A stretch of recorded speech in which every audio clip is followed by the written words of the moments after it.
But we are very, very excited that all of you joined us today and very excited to welcome our special guest, Brett Duncan. Brett, thanks for joining us. So Brett and I are going to talk to you guys about promotions. And when it comes to promotions, Brett is an expert. He has seen almost everything. I think he's seen a lot of what works, what doesn't work. And he's here to kind of help guide us and offer some tips. So with that, I will actually go ahead and turn it over to Brett and let him get us started. Awesome. Thank you, Cassie, and hello, everybody. I see some familiar faces, so that is great. And for those that aren't so familiar, I'm glad they're familiar now. So good to see you, and I'm honored to be on here. Big fan of ByDesign. I've had a few clients in the past and current clients as well who used them, and I've gotten to know them a little bit. And so I'm eager to jump in. I've seen their promotion engine at work. I'm eager to learn a little bit more about it myself here today. But it's funny. So what I do, for those that don't know, I'm a direct selling strategist. I co-founded and own Strategic Choice Partners, which is a consulting firm for direct selling companies. And then also co-founded a platform called The Juice. And if you go to thisisthejuice.com, we've got a newsletter that goes out, but Kate Gardner and I started that several years ago, and we are just trying to spread the word and all the great content in the space. But what I normally do is work with companies just to help them take a next step.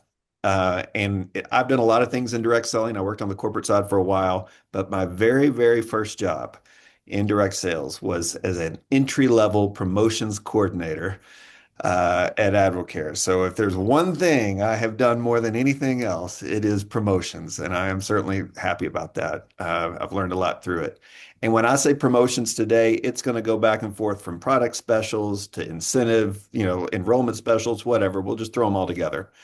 But what we thought, and before we jump into kind of what Cassie's going to walk you through, I actually just published an article on thisisthejuice.com. You can go there whenever you want to, but it's called 10 Mistakes Direct Selling Companies Must Stop Making with Their Promos and Incentives. There's probably more than that. But I want to speak to like four of them here to kind of get us started, four that really stand out to me. And you let me know if it resonates with you at all, because I am a big fan of promotions. We need to have them. However, I've watched so many companies who I feel like they leave a lot left in the tank when it comes to promotions, or they really fall short of what promotions could do for them. And so we have to keep in mind that a promotion really is a short-term tactic to achieve a long-term objective. It's not just something we have to do. It's not something we have to fill in the blank, but it should serve a purpose. And so just real quickly, I'm going to kind of vamp here and Cassie, especially, don't hesitate to jump in with questions or prod me, whatever you want to. But I'm not shy, so don't yeah, worry. exactly. I've heard that. Yeah. Yeah. But the first thing I want to say is, when you launch a promo, that is a very valuable moment, right? We are all scrambling to try to get attention. We are all trying to get, by its very nature, a promotion is trying to get someone to do something that maybe wouldn't have done it otherwise. And what I see over and over again is we launch promotions, but they aren't compelling. We waste time, and that might be because the deal isn't strong enough, but it also might not have anything to do with the deal itself. It might have to do with the product package, or it might have to do with whatever. But we spend so much time putting these together internally. We spend so much time trying to get the field to understand it. And what we have to do, we know that our sales force can be a very fickle thing, right? And for every one of them that is independent and a self-starter and a strong leader, there are 10 that aren't there yet. They aren't confident and they're insecure about what they're doing and they're a little bit scared to approach people. And so promotions should be put in place to help them approach more people. But if we put a weak promotion out there and it puts them in a position to where they don't get a great response, do that a few times and human nature just says, I'm going to stop doing it altogether. You know what I mean? And so what I would challenge all of us to do is, yes, let's have our promotions, but we have got to make them compelling. We have got to get them as close to like, come hell or high water, I have got to get whatever this deal is, or whatever this moment is, or whatever that value is, or whatever the perk or the claim is, whatever it is. And so I would challenge us all. We cannot waste the promotional opportunities with weak promotions. If you're going to do it, make it compelling. Second thing I want to talk about is a lot of times we don't give our promotions enough time to take root and grow. This one happens a lot. We get caught up, and part of us gets caught up in the e-commerce space. We are, as consumers, we are surrounded by flash sales and one-day sales and 12-hour sales, and there is a place for that in direct selling. However, we also have to recognize that as soon as we do something like that, oftentimes we plant that seed, it starts to take root, and as soon as the field actually gets their minds wrapped around it, we go in and rip it out, toss it aside, and plant another seed for the next promotion, right? And so my challenge there, I could go on, but a lot of times the field needs a little time just to understand it themselves. We launch it and think, hey, everyone's up to speed on it the minute we launch it. And first off, we know they're not listening to everything that we crank out. We know that every piece of communication doesn't reach them. And so we got to account for that. Then we also have to account for the processing of the field. And then, and only then, will they start sharing it. So what I would say is, a lot of times maybe that week-long promotion should be 2 weeks long. Maybe that 24-hour flash sale should be a week long. Maybe that 1 month incentive should be 3 months. And it's not a magic wand that you look at there. There is a time and place for a sense of urgency. But I think a lot of times we've got our field, our consultants, their head is spinning constantly because they're essentially doing what we're asking them to do, right? And they're doing hopping from one thing to the next, and they never actually are able to become the salesperson they need to because really all they are doing is sharing deals left and right. Okay. Third thing I want to share, and this is a big one, and it is we don't have any goals or success measurement in place for our promotions. We think we do, but I'm shocked how often I talk with clients, and I was guilty of this myself. You get into it, and it's just kind of second nature. But when you ask, I've asked several clients, "Hey, what's the goal of this promotion?" And usually it's more sales or more recruiting, right? Like, and that's not a goal, that's a wish. That's a hope. Hey, I hope we get that. But you've got to go into it knowing, hey, here's what we would probably get without a promotion. Here's what we expect to get with a promotion. Here's what's going to cost us. Here's what we ought to gain out of it. And by the way, you don't have to recoup your costs on every promotion, as long as it's making up the difference in another way that is strategic for your company. Like it might be strategic for your company to move a certain product because sitting on it is costly, just as an example. But know it going into it. Too often promotions take place and you get to the end of it and, hey, what do you know? It was successful. And then when you ask why, it's like, don't know, but it was. And so go into it, come up with a template. It doesn't have to be overly detailed, but it does need to be detailed enough to where you want to, as a team, to be able to look and say, look at what we set out to do, and we did it, or we didn't do it. It's okay. Learn something either way. And then the last one, and by the way, that's something too. I work with tons of companies in terms of helping them with that. The last one I want to bring up, because it's an underlying issue for all of us, is that a lot of times we lean on promos, we lean on product specials, we lean on short-term incentives as a substitute for training or field development that needs to take place. And this is a big one. And a lot of times we do that because training and field development, those seeds take a little bit longer to take root, right? It takes a little bit more thought. It takes a little bit more commitment. But here's what I will tell you. Uh, what sprouts up from that is much sturdier. Even though it takes longer to sprout up, the fruit from those efforts is so much greater typically than a short-term promo. Again, it doesn't mean you don't do the short-term promo, but if you find yourself jumping in and saying, hey, our field doesn't understand this, therefore we need to throw more money at it. All they're doing when you do that is they're going to wait till the next month or whenever that comes up and say, okay, well, what are they throwing money at today? And I'll just try and go and do that. So maybe some of your promotional efforts should actually be more of a training and a field development effort. And so those are 4 of the 10 things that I share in the article that I think really stand out and I see all the time come up. But what I want to see is, we have to have promotions. Today's consumer expects promotions. People do respond to it. So I'm not saying we need to do away with it. but I am challenging us all as a channel and an industry and as leaders to say, let's revere our promotions enough to stop wasting time on it, you know, and just plug and play and feel like, oh, well, we just do this every month. You know, we always have this special every month. We always do three flash sales a month. We always have this host program, or we always have this half price item. Make sure the reason you're doing something is more than, well, it's because we did it last month and the month before that and the month before that.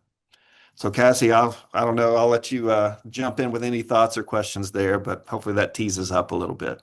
Yeah, I love all of those tips. Couldn't agree more with what you've put out there. I think really at the root of all of those tips is, be mindful and intentional about your promotions and make sure you're planning for them strategically. Yes, we need to be nimble, and yes, there are times that we need to be able to act quickly. And that's part of what I'm going to show you is how the tools allow you to be nimble and pull levers even mid promo if needed. But it's not sustainable to be able to rush into them without the plan, without, the analysis, without the goal setting. And I have personally experienced, the best promotions are when you've looked at it from all angles. Your sales and marketing team are great at coming up with motivating prizes, right? Like, give them a budget, let them know who you're trying to motivate, and they will come up with some really great ideas. But they aren't the ones that should be analyzing the ROI on it and the strategy of where it's going to lift your business. So rely on the different players in your team as well to play to their strengths. And when you come together to review it, that's when you're going to start poking holes in it. And all this should be done before it goes live. You need to have this plan in place. And that's also going to help your field to adopt it more quickly. We know that there's that ramp up period that happens with all these, but the more thoughtful you can be before it starts, the better served you will be once they take it and run with it. Um, So, I'm going to jump in now and talk a little bit about the tools that can help you be successful when it comes to these promotions, whether they're rep promotions, customer promotions, all of these things. And there's coincidentally also four main tools that I want to talk about. The first being your comp plan, because I have managed many comp plans and I've seen some great ones that work well. I've seen some that don't.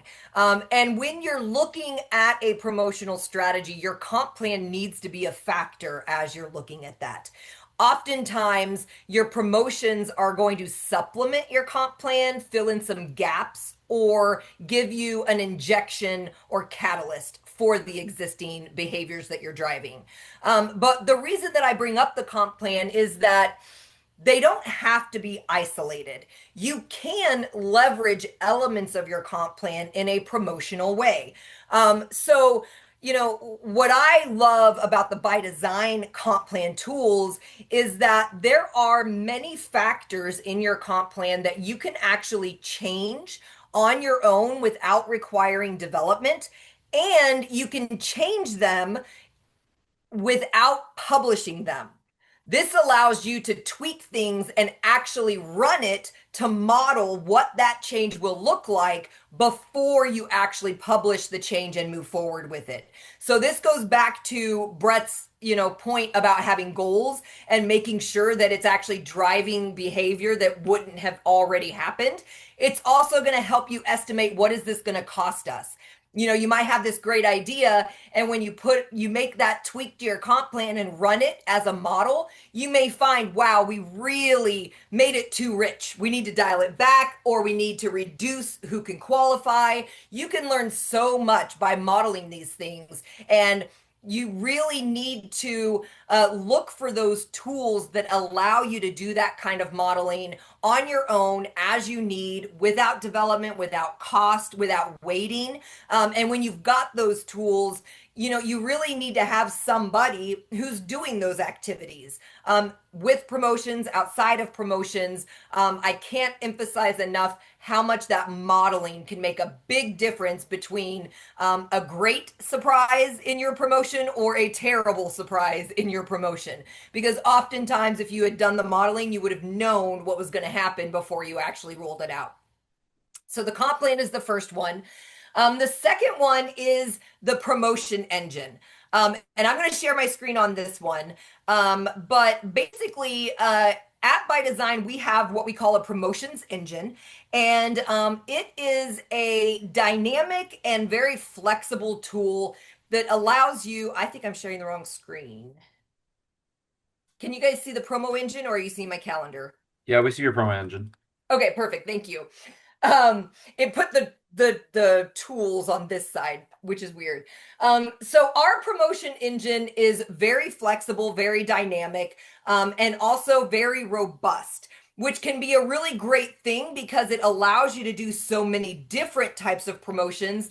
On the other hand, it can be daunting and you can get analysis paralysis where you're spending so much time in here playing with different factors that you're not actually acting and pulling that trigger and getting it out there for your field. So a few of the things that I love about ours is that first of all, there's lots of different types of promotions. So we have promotions that happen while the customer is browsing. So as I'm going along and adding things to my cart, it can literally pop up and tell me you're $20 away from free shipping, or here's a related product that you can add. Those are things that while I'm still actively adding things to my cart, you're promoting new products, promoting that extra spend. And this is very common across all e-commerce sites. I think we all have experienced that push to get one more thing, add one more thing to your bag before you check out. That's what these cart browsing promos are going to do.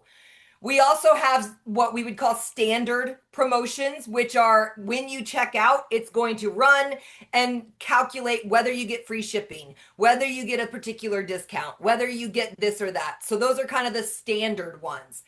There are also some that don't run until after the checkout is complete. So we have this concept of what we call post promotions that after the transaction is completed, we still evaluate and award something. This is often used whenever you want to award credits or generate a promo code for a bounce back.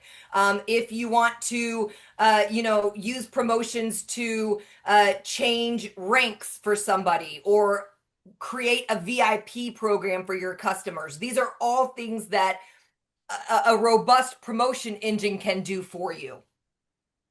So something else I love about our promotion engine is as I'm going through and of course it logged me out because I talked for too long. As I'm going through and actually setting up the promotion, there's a lot of variations even for a single promotion. So if you think about like a free shipping promo, seems very simple, right? Well, there's a lot that you can do with a free shipping promotion. For example, do you want to automatically give somebody this promotion or do you want them to opt into it?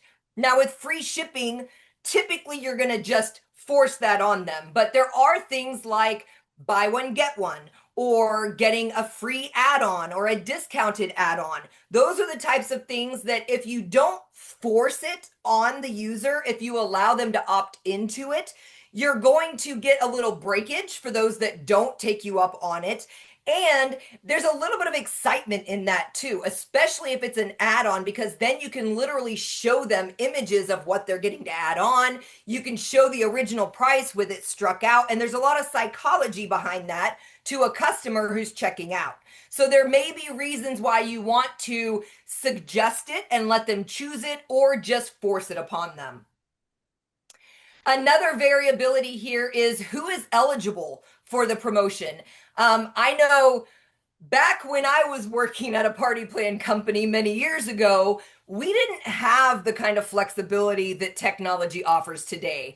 And I know oftentimes I was limited in the types of promotions that I wanted to offer because it was an all or nothing. If it was something we were going to offer to reps, it had to go to all of the reps, which also meant you had walk-in. You had your top leaders that were going to qualify for it no matter what.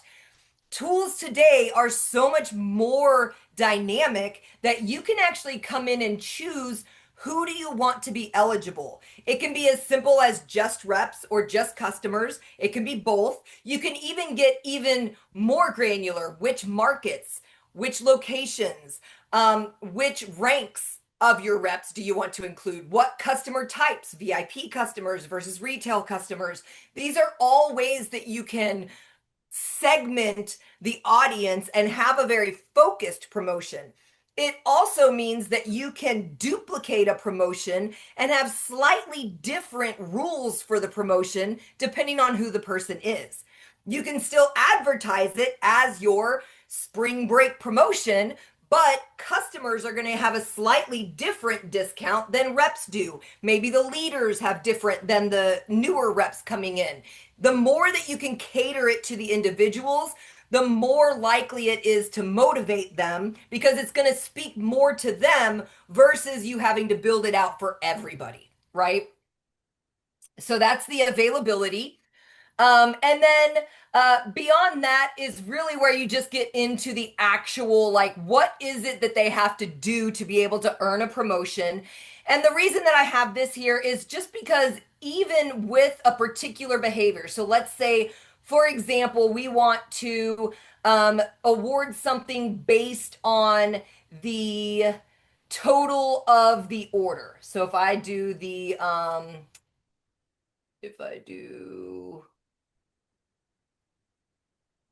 based on the price. Okay, so based on what they spend. I can get very specific. Do I want to include taxes in the evaluation or is it the base cost beforehand? Do I want to include any related orders if there's like parent-child relationships on the inventory? So again, there are even like specific items that you can use here. So again, it's all about the flexibility, and even something as simple as like a buy one get one or a free shipping, there are things that you can do to make it a much smarter promotion and more likely to yield the results that you're looking for. Okay, so I've talked a lot about promotions. The next thing that I want to talk about, so we talked about comp plan, we talked about promotions. The next one is rep incentives. And even though you will typically think of a rep incentive as being, the annual trips or the 6-month big things, they don't have to be. You can use short-term rep incentives as well.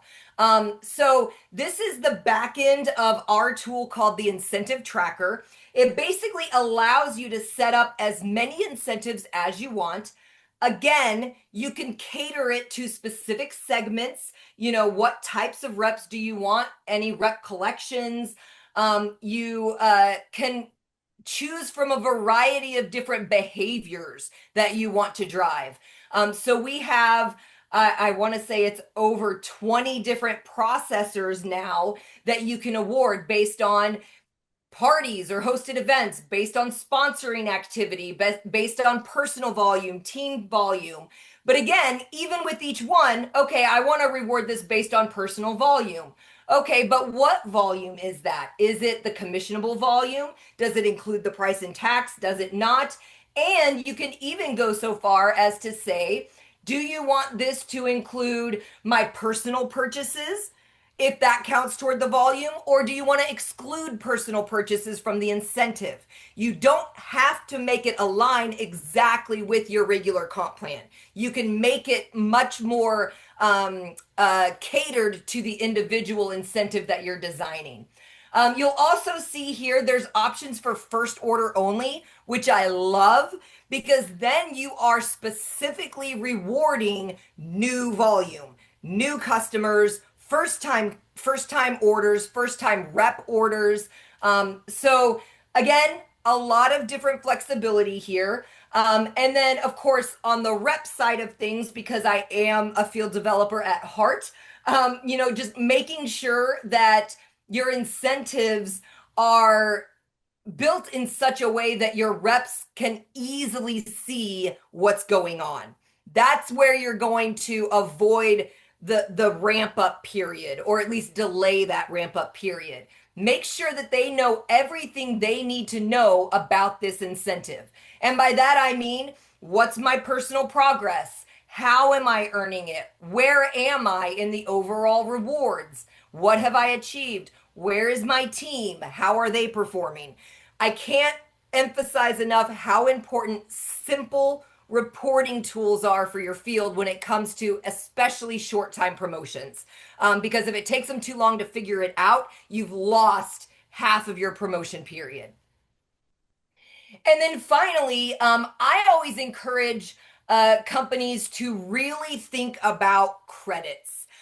Credits are really, I mean, if you think about it, it's very similar to what gift certificates used to be, but they're so much more dynamic than a gift certificate ever was.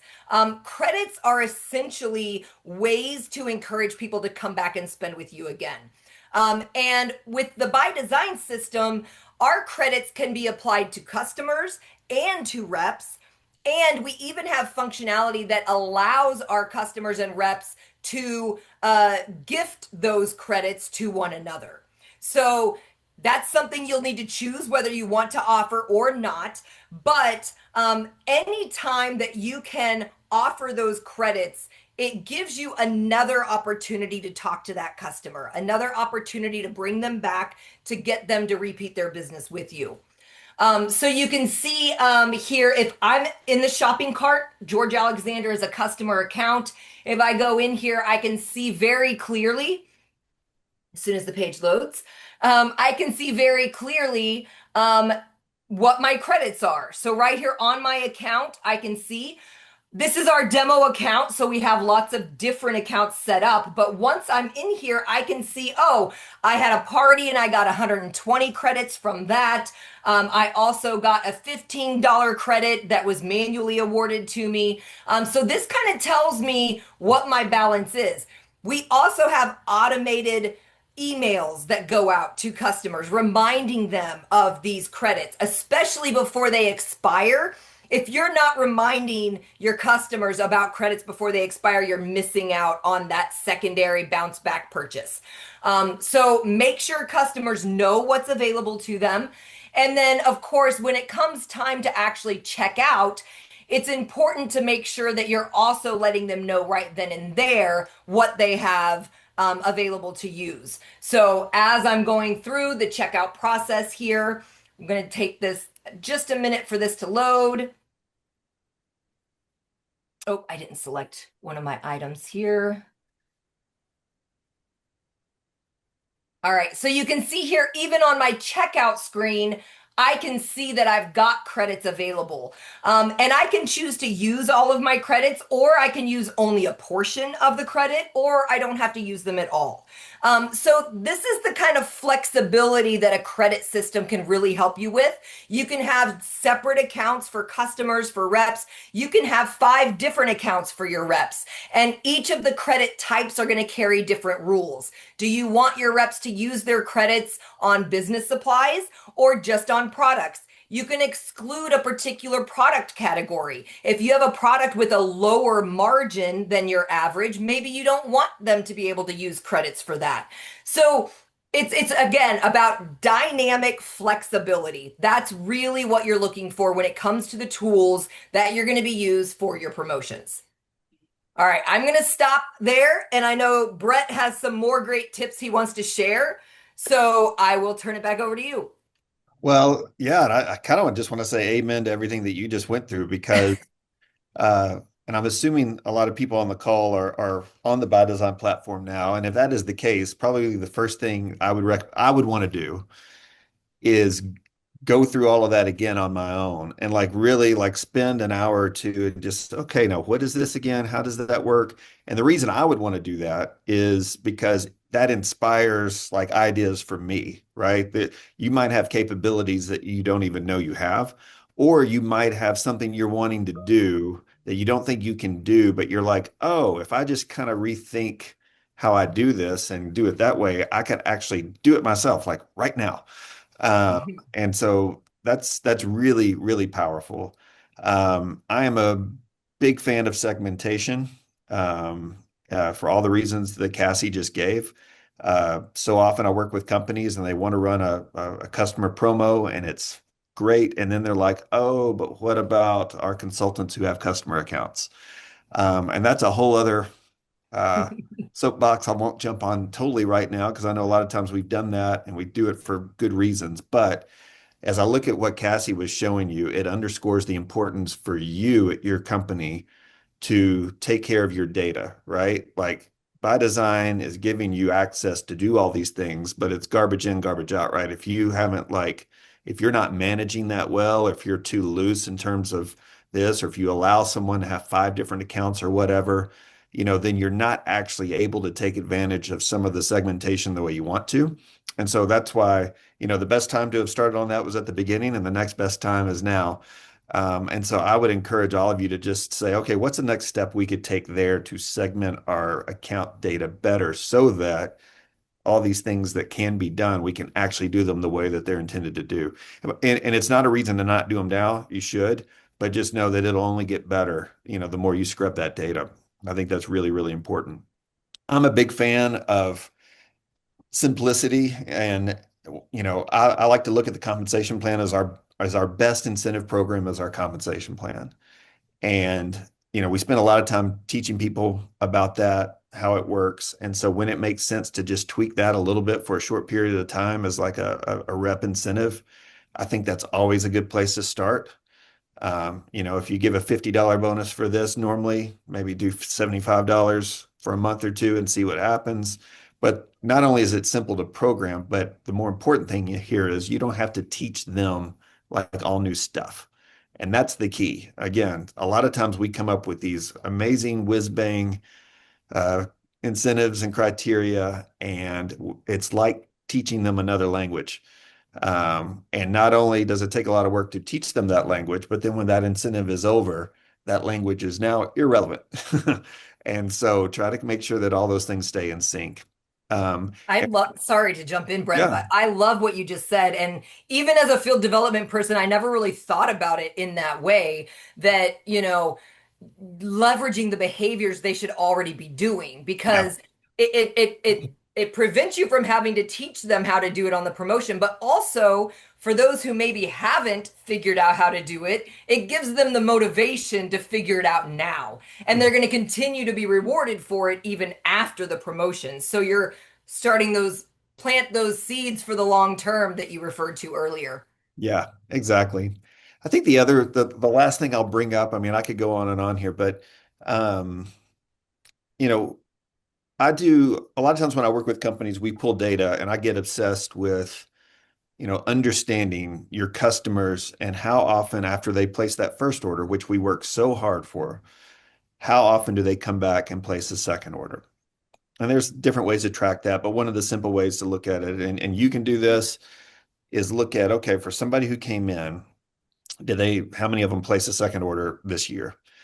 And I can tell you there's a range there, but it's never as good as you think it is. Um, Usually probably the best I have seen is 50% of customers who place one order actually come back and place two or more orders in the same year. The worst I've seen is 80% do not. So only 20% come back and do that. And to me, that is a huge opportunity that goes back to what Cassie was saying in terms of credits or a points program or something like that, a customer program to get the second order. The second order is so important because, lots of us talk about subscriptions and this and that, and that's all great. But if I don't get a second order, if someone's not willing to give me a second order, I doubt they're open to a subscription. You know what I mean? And so focus on getting the second order, which should open the door if you've got subscriptions to do something like that. But even if you don't, bringing that back not only is good for the company, but when I've got a customer who's got $10 sitting in their cart to spend, and I've got a sales force that doesn't know how to bring up a sales conversation a lot of the times, or they're scared to do it, nobody minds being the person that says, "Hey, Cassie, do you know you've got $10 to come spend in my Right. store?" Great. I mean, just the fact that that happened alone is a communication point and a promotion point that the corporate office can never match.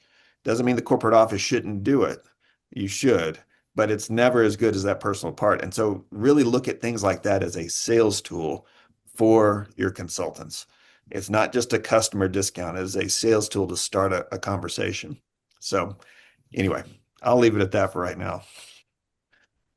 I wanted to actually combine a couple of things that Cassie and Brett both said is because Cassie was talking about being able to change, like especially on incentives, being able to change mid-flight, and Brett was talking about being able to educate the field. And I think that's a really good way to use being able to change mid-flight. So if you have a month-long promotion and you're a week into that promotion and or that incentive, and not many people are using that, what you can do is you can go out and announce to your field, say, hey, week two, this week only, we're doubling the points that you earn for during this week Oh, only. we never do that, Dan. That never happens around here. Yeah.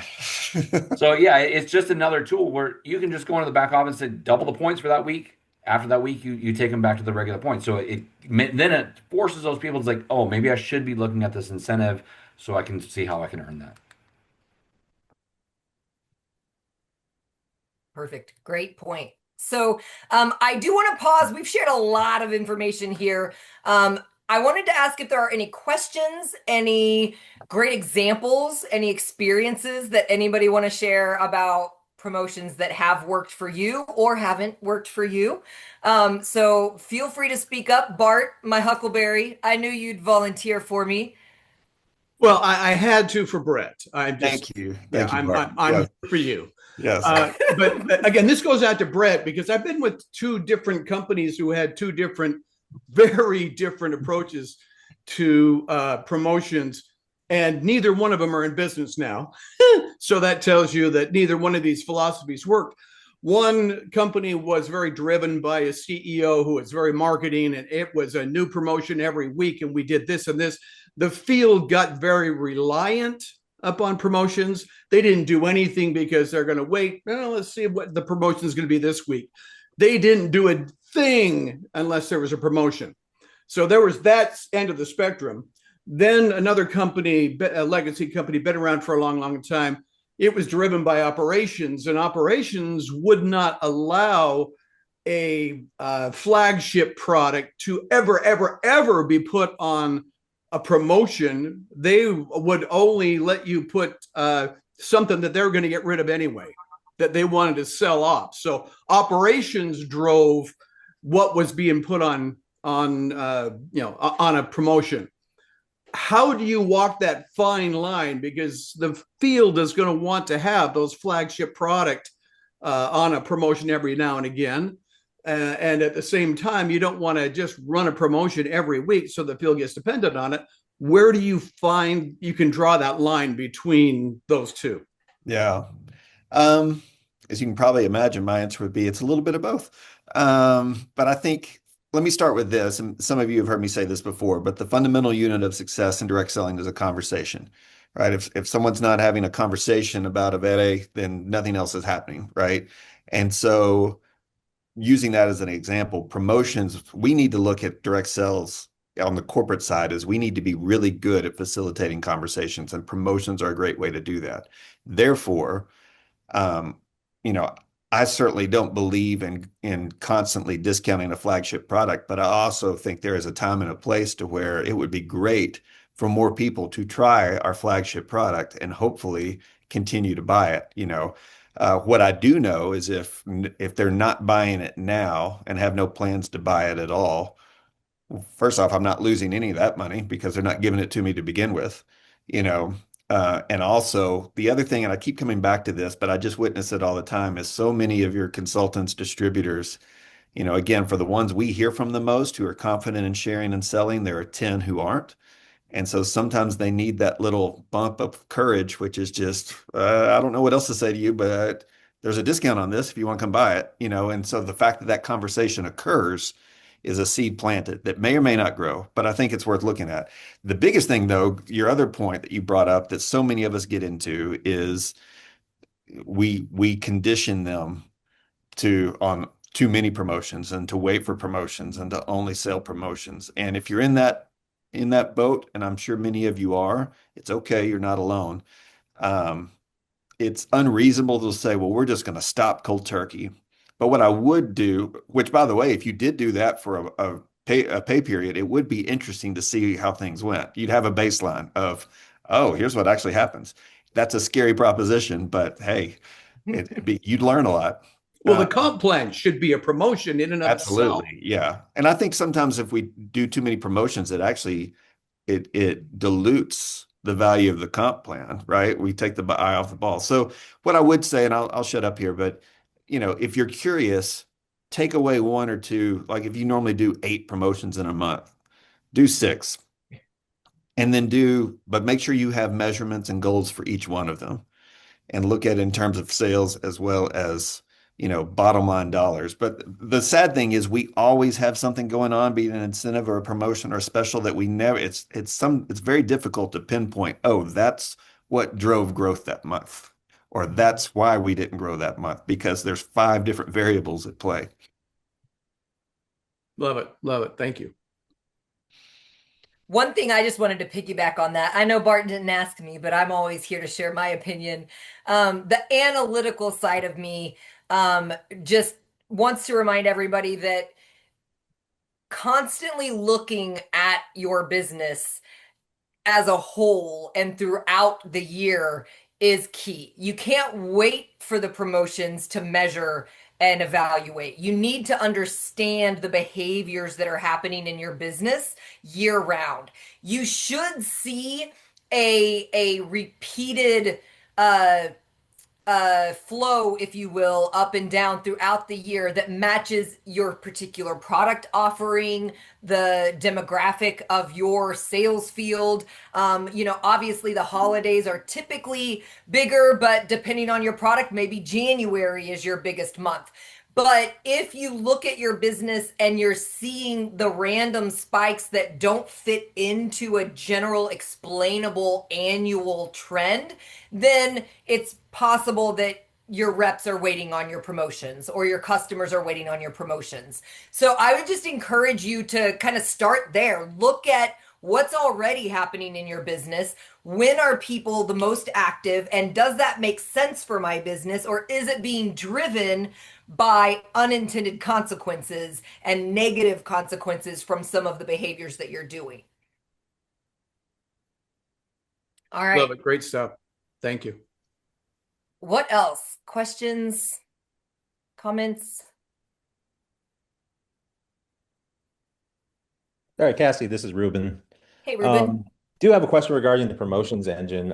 It's funny, we just had a call they asked about this. Is there a way in the promotions engine to do something based off first-time customer orders? There is. Yes. Okay. And I saw that in there, Cassie, too. I'm curious. I saw new customers first order, and then I just saw new customers. So as the new customers, does the company dictate what a new customer is, what that time frame is? We actually just did that. Yeah. So yeah, when you're setting it up, there's a start and end date and a time frame that you can select to define that. But yeah, you can set it up in one of two ways. It can either be the very first order only, or it can be the sum of orders for a new customer within a time frame. So we offer the flexibility to do both. Something else that a lot of people don't realize you can do in our system is you can also do the same at the rep level. So you can encourage and incentivize reps for becoming active, even if they haven't been active in the past. It can be literally rewarding them for their very first order, or you can set one up to reward them for their first order in 6 months, first order in a year. So it doesn't even necessarily have to be at the start of their business. You can almost restart their business and incentivize those stale or inactive reps to come back and give you another shot. Maybe they've been out long enough that they're not even familiar with the product offering, or they haven't seen the latest and greatest. There are ways that you can set up these promotions to target those inactive reps specifically, or you can target those who have only ever had rep activity and never had a true customer order. This is going to motivate all those custo reps who may have joined you for a discount to actually get out and start sharing the product. So that's where I get so excited because the flexibility of the tool allows you to segment and target specifically the people that you're wanting to lift and get that increased activity from. Cassie, I dropped it in the chat, but how do you promote that to those individuals when they're on the site? On the back in the back office? No, like if I'm a new customer, I'm coming to the site, how does it, is there a pop-up? Is it just in checkout? Like, hey, you're brand new, you're gonna get 10% off. Like, how does that work? Yep, so you can do that. I was actually more referring to motivating your field to have their first customer order. So not necessarily offering a discount to the customer for their first purchase, but offering an incentive to your field when they go and get a first purchase from a customer. But yes, you can absolutely do it for customers as well. You can set it up so that they get 10% off of their first order. And that's very easy with just a banner on your cart. It can be as they add things to their order, you can use the cart browsing promotion with just a static message that says all first-time customers get 10% off. So there's a few different ways that you can promote it. But I think it is key to promote it because otherwise they don't know what they might be missing out on. Hey, Cassie. Yes. Love the new info. Question, we don't have this option in our system. So this is new to me to see this. Is this a release for everybody yet? Or are you teasing us with this? Or how do we get The this incentive working? tracker, What? which part The specifically? the new promotion engine. It should be available to you. It might not be turned on. That's So yeah, it's everything's not. behind a setting. So all we need to do, you can just call into support and ask them and they can flip the flag for you and you can start using it. Okay, yay. Yeah, there's no extra cost for it. So it's all included as part of your package. So if you're not using it, you definitely need to reach out to support and get it activated. Okay, great. Thank you. All right, we are coming to the end of our time. So I'll give everybody just a few more minutes, make sure there's no other questions. While we're waiting, real quick, too, one of the things that hit me that's related to this is, today's consumer does like a deal. We can't overlook that, right? If you didn't ever have any deal, people just respond to it. What I would say is we need to start accounting for that in our retail pricing. A lot of times our margins are so thin, if we're sitting on a 5 or 6x multiple, but we know we're going to at retail, but we know we're going to have specials. What I would challenge you to do is consider bumping that to a 7 or an 8x, knowing that it'll probably average 6. But we also know psychologically that some people, even if it costs more, they respond to the deal, right? I don't know if any of you are like that, but I certainly know some people in my life who are. And so account for that where you can versus a 5x product going down to a 3x margin, and that can really cause some issues.